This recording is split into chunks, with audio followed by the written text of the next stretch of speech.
Hoi, dis Kiki hier en hier is my recap van die miljoen rand idee. So Rian en Thys het die top 9 ingevlieg net om die top 4 te kies en die res almal huis toe gestuur. As jy my vra, kon hulle maar net wel 'n groep chat gemaak het en net vir almal laat weet het op 'n WhatsApp.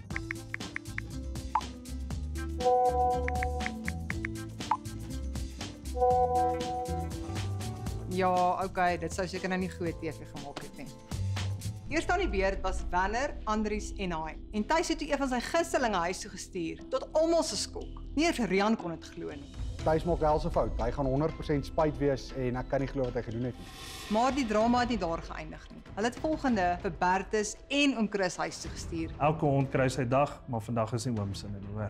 As jy my vra, is vir my gelyk of Thys het baie geniet. Hy kon maar net so wel 'n housewife gewees het. Shame. Jaco is toe in en Nina is toe uit. En met net een plek oor moes Rian toe kies tussen Janey se koffiekarretjie en Philip se hoendermaagies. En wat gebeur toe?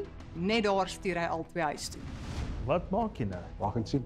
En in die grootste plot twist van die seisoen, doen Rian 'n hostile takeover en hy bring vir Hein weer terug. Ek het net een contestant wat ek deurvat finals toe en vir daai rede wil ek jou saam my vat finals toe. So Werner, Hein, Andries en Jaco gaan nou elkeen 'n kans kry om hulle idees aan die beleggers voor te lê. Maar julle gaan besluit wie die miljoen rand wen. So stuur 'n SMS met die ooreenstemmende kode van jou gunsteling deelnemer na 45727.